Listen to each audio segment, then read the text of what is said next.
طبق عقیده متخصصان соҳаи тиб аз рӯи 30 нави бемории гурда кӯдакони сайёра азият мекашанд. дар ҷаҳон тақрибан сари ҳар як 6 кӯдак як нафар гирифтори ин беморӣ аст. гурдаҳо 0,5 грамм вазни баданро ташкил медиҳанд, аммо фаъолияти онҳо барои организми инсон хеле муҳим аст. гурдаҳо аз организм оби зиёдатӣ, намак, аммиак ва маводҳои туршро берун мекунад. ҳамчунин гурдаҳо дар ҷараёни ташаккулёбии баъзе аз витаминҳо аз ҷумла D3, моддаҳои фаъоли биологӣ ва моддаҳои танзимкунандаи фишор ва танзимкунандаи хун дар организм нақши муҳим доранд.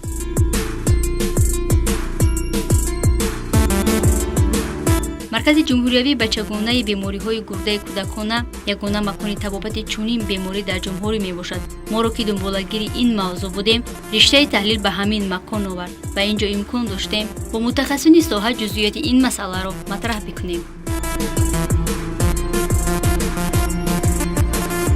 сабаби асосии ин аз сабаби илтиҳоб гирифтани худи бофтаҳои гурда мебошад. шамол хӯрданаш.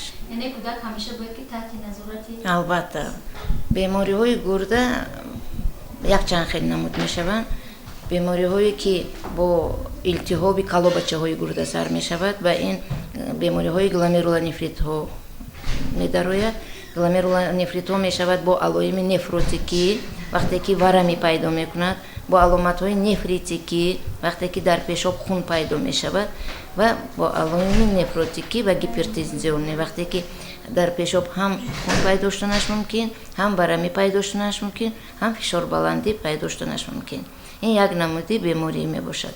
бемории дигари мо ин бемории пиелонефритҳо мебошад. ҳангоме ки газа гирифтан, илтиҳоб гирифтани косачаҳо ва ҳавзаки гурда пайдо мешавад. ин беморӣ низ ба намуди шадидаш ва музмин ҷудо мешавад. агар дар вақташ табобат накунанд, асосан дар муддати 6 моҳ бояд ки табобати нағз гирад кӯдаку аз ҳамин пиелонефрит ҳисобаш ба ки халос шавад. агар беаҳамиятии падару модар пайдо шавад, ин кӯдакҳо метавонанд баъд ба пиелонефрити музмин гирифтор шаванду умрбод ба ҳамин гирифтор шудаги касал зиндагӣ кунанд.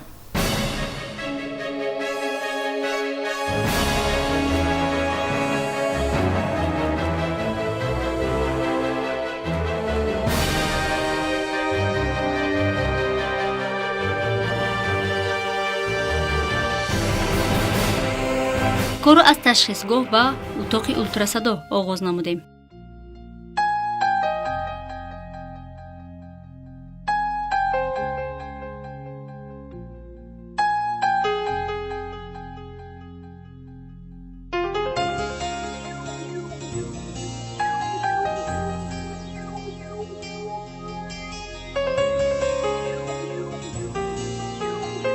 инҷо баъди гузаштан аз ташхиси амиқ беморӣ муайян мегардад.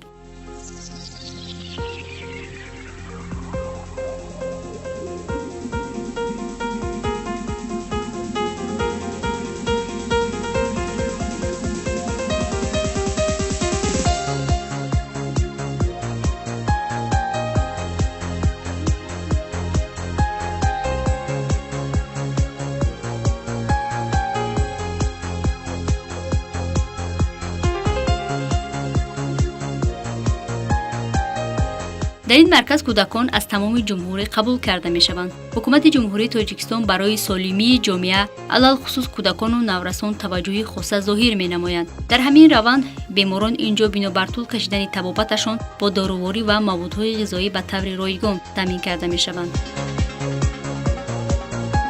кӯдакое ки дар мо табобат мегиранд, ин кӯдакҳо бо гломерулонефрит мебошанд. гломерулонефрити музмин, шакли нефротикӣ.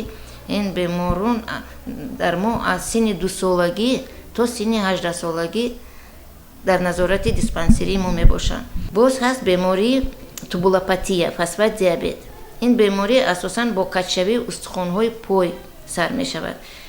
чунин беморӣ дар кӯдакҳо аз синни 1 солагӣ 3 моҳагӣ пайдо мешавад. ҳамон вақте ки кӯдак ба роҳгардӣ сар мекунад, аз сабаби он ки устухонҳо аз сабаби кам будани калтсий ва фосфор мулоим мешавад, оҳиста оҳиста устухони пойҳои кӯдакон ё О шакл каҷ мешавад ё X шакл каҷ мешавад. дар ин маврид ҳам باید حتما به دکتران مراجعت کنند و از معاینه دکتران گذشته طبابت قبول کنند. بیماری گرده کودکانه شکل‌های گوناگون دارد. همین گونه سبب و عامل‌های پیدایش این بیماری و هم راه پیشگیری و طبابت آن را طبیبان چنین شرح دادند. اساساً این بیماری ما با بیماری گلامرولونефрит بستری شدگی. به زبان عادی گوییم این التهاب کلابچه‌های گرده. هنگامی که در ارگانیسم کودک سفیده خون پست می شود، آهسته آهسته ورمی پیدا می کند. ورمی که پیدا شد، پیشاب کنی این کودک ها کمتر می شود. از همین سبب ورم پیدا می شود. ورم می تواند در این کودک ها از رویش سر می شود. اول قباقهایش، بعد روی، بعد آهسته آهسته ورم پایان فرآمدن می گیرد. شکمش ورم می کند. وقتی که شکم ها به حد بسیار ورم کرده می رود، آهسته آهسته پیشدیواری شکم پشت بدن همه خیلی می دارد. این چنین ورمی ها پایان فرآمده تا پای های ورمی ها پیدا می شود که هنگامی معاینه کردن معلوم می شود که در پای های کودک نیز ورمی هست. اول پدر و مادر فکر میکنن که کودک وی فربه شده ایستادن. وقتی که ورمی در 2 روز 3 روز به حد کلان می شود، بعد اهمیت میتیند که پیشاب کنی کودک کمتر شده است. بعد به نزد دکتر میروند. بنابر اطلاع طبیبان، یکی از سبب‌های گرفتار شدن به بیماری گرده این از سر گذراندن زکام و به طور ضروری طبابت نکردن آن میباشد. به سلامتی کودک بی‌پروا شدن لازم نیست، برای اینکه آن بیماری هایی که به نظر ما سبک میتابند مانند زکام میگیم خیلی میگذرد، یا سرایت شدید راههای نفس، یا التهاب بادامک های انگینه میگویند میگذرد، گفته بی‌پرواگی میکنیم. بیشتر وقت عاقبت آنها به چنین بیماری ها مانند گلامرولونефрит آورده میرساند. با شکایت های بلند شدن حرارت بدن، درد شکم، درد کمر، پیشاب کردنشان با سوزاک تیز کم و با سوزاک پیدا شده است. این بیماری بعد از گذراندن سرایت شدید راههای نفس، بعد 1-2-3 روز پس از صحت شدن کودک پیدا شده است. با همین شکایت ها دکترچه با ما مراجعت کردن و برای طبابت کردن ما برای این بستری نمودیم. کدام نوع بیماری است؟ این بیماری پیلونефрит می باشد. پیلونефрит ها می شوند پیلونефрит های شدید و مزمن. لذا در نوبت ما چقدر که می بینیم این پیلونефрит مزمن می باشد. این بیماری ما سال گذشته ماه آگوست بستری شده بودن، طبابت گرفته بودن. من حاضر با اثر نو خروج گرفته است بیماری هاشون از سبب آنکه بهار می باشد. اساساً بسیار بیماری هایی که خروج کننده می باشند تیرما و بهار البته خروج می گیرند. نشانه های بیماری های گرده گوناگون است. چگونه که زیبا خوجای و ابراز داشت، بعضی از آنها نشانه هم ندارد. یعنی گرفتاران این بیماری مدت های طولانی حتی پی نمیبرد که به این درد گرفتار شده است. نه همه وقت کودک شکایت میکنند. اگر اهمیت دیدن پدر و مادر، کودک آهسته آهسته در انکشاف افزایش جسمانی قفا موندن میگیرد، تیز مونده میشود، خسته میشود و مکتب رفتن خواندنش هم سست شدن میگیرد. مانند دیگر کودک ها فعال نی، رنگ رویش هم رنگ پریده زمین مانند شدن میگیرد، اطراف چشمش به سیاهی پیدا میشود، سایه ها. بعد به درد سر بسیارتر شکایت میکردگی میشود. درد سر کودک به آن شهادت میتید که در کودک فشار بلندی پیدا شدگی. در این مدت کودک تیز به درد سر شکایت میکند. بعد از که درد سر پیدا شد، فشار که به حد بلند شد، قیقونی پیدا میشود که در این مورد ها هم پدر و مادر نمیدونند که چیکار کنند. برای همین البته همین دیدن که افزایش کودک قفا مونده ایستاده است، همین خیلی شکایت ها پیدا شدگی، باید حتما به دکترها مراجعت کنند. اقلا هیچی نه، یک بار پیشاب کودک رو معاینه کنند و از معاینه اولتراساندو گذشتنشون لازم است. این بیماری اساساً بعد گذراندن التهاب بادامک ها انگینه میگویند. بعد همین انگینه گذراندن کودک ها ورم پیدا میکنند. انگینه میگذرد، 1 هفته 2 هفته بهبودی پیدا می شود. بعد بهبودی آسته ورمی پیدا شدنش ممکن است. برای هم باید پدر و مادر همون وقت احتیاط شدن. سری وقت باید مراجعه کنن. البته سری وقت مراجعت نکنن. ورم ها به حد زیاد پیدا شدن گیرد تا اناسارکا آورده میرسوند. اناسارکا معنای آن دارد که آب در بغیر از آن که در سطح شکم پیدا می شود، در شش پیدا شدنش ممکن، در پرده دل پیدا شدنش ممکن که حالت کودک رو به حد وزن کردنش ممکن است. که باید بیرون براید نمیبره و در بدنش به میماند. طبیبان توصیه میدهند که در صورت تغییر کردن رنگ روی کودک، پس شدن اشتها و بلند شدن حرارت بدن تا به 38-40 درجه فوراً به متخصصان مراجعت نمایند، زیرا این به بیماری‌های دیگر نیز آورده می‌رساند.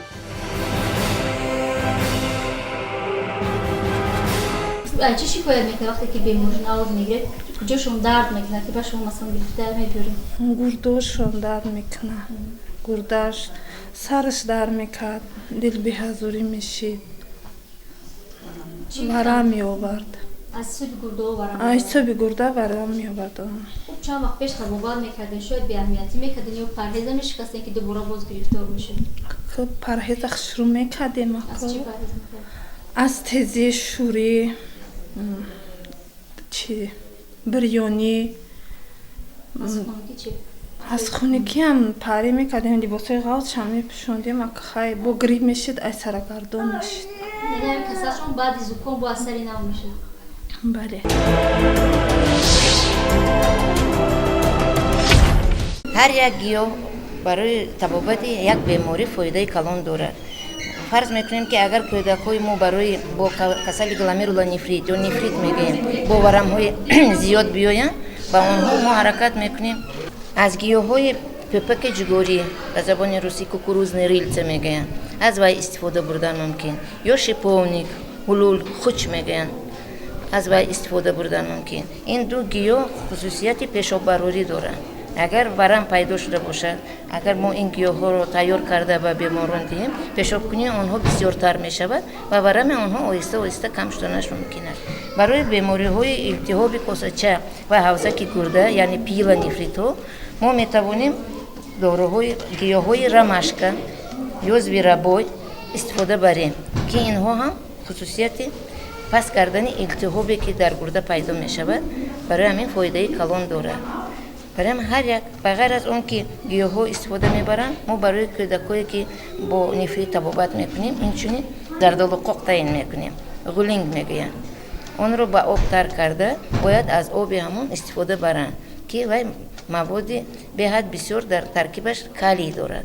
برای بیماری ما فایده کلان دارد. در یک روز چند مرتبه نوشیدن در کار از وابسته از بیماری‌هاشون آنها میتوانند در یک روز 2 مرتبه یا در یک روز 3 مرتبه نیم پیالگی استفاده برن. در کار نیست فقط آب جوش تر کنند.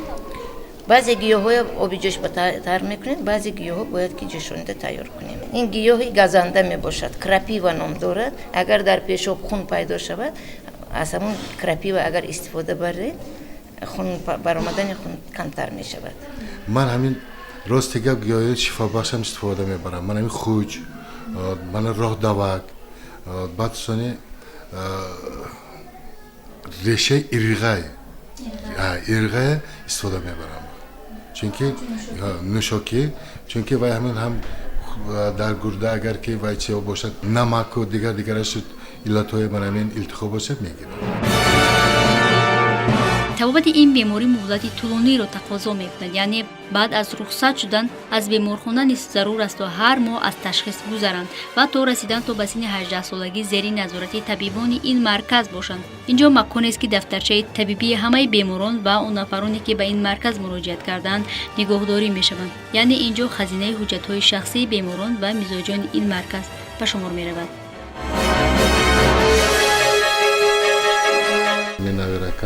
اینا حسن حسین هستند. حسن هاشون سالکک وزمین تر شد. پارینه من همین موی مرد بود که من همین مرکز جمهوری بیماری کسالای کودکان با گرده با آورده به مراجعت کردم. من همین معلومات زیباتی لایونه تبابت کردم. من خدا صد بار شکرانه که امروز نویرکم خیلی خوب است.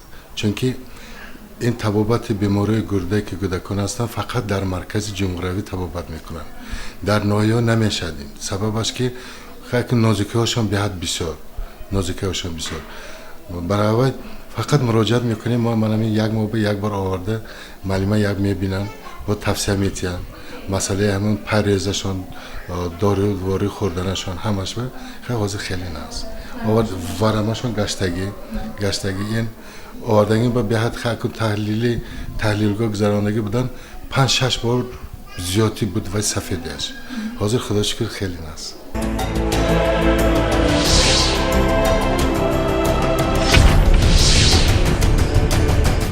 این کودک‌ها حرکت کردن لازم است که دویدنشون، پریدنشون، جهیدنشون، بازی کردن کمتر شود.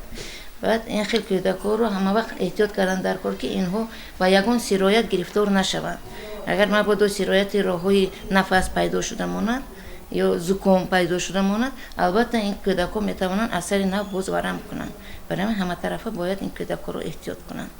بعضن می شود که بعد گذراندن امکانی هم چنین گلامرولونефریت ها سر زدنش ممکن است. از همین سبب احتیاط شدنشون بسیار بیماری های سیرایتی مانند بخملک میگیم سکارلاتینا اون هم با پیدا شدن گلامرولونефریت سبب شده میتواند.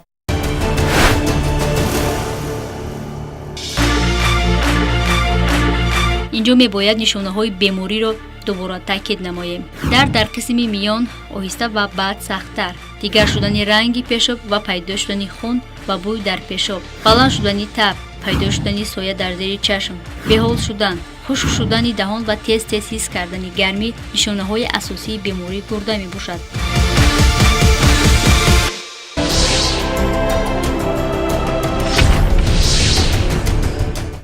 اساساً طبابت اینها با کم کردن نمک برای این کودک‌ها خوراک نمکین دادن ممکن نیست. برای همین همه این کودک‌هایی که به مرکز میآیند ما خوراک بی نمک میدیم. بعد از که جواب دادیم در خانه نیست و همین رعایت کردنشون لازم است. خوراک نمکین چقدر بسیار قبول کنند ورم‌ها باز زیاد شدنش ممکن است. باید از نمک پرهیز کنند. و غیر از نمک پرهیز کردن با اون موادهایی که برای کودک همچون الرژن حساب می شود اون موادها را دادن ممکن نیست. این اساساً ماندارین، اپلسین، بعد موادهای دونگی، لوبیا، موش، نخود، نسک این خیلی چیزهای دادن ممکن نیست. همه وقت احتیاط کردن لازمه. با وجود وزین و خطرناک بودن بیماری‌های گرده کودکانه برخی از والدین سریع وقت با متخصصان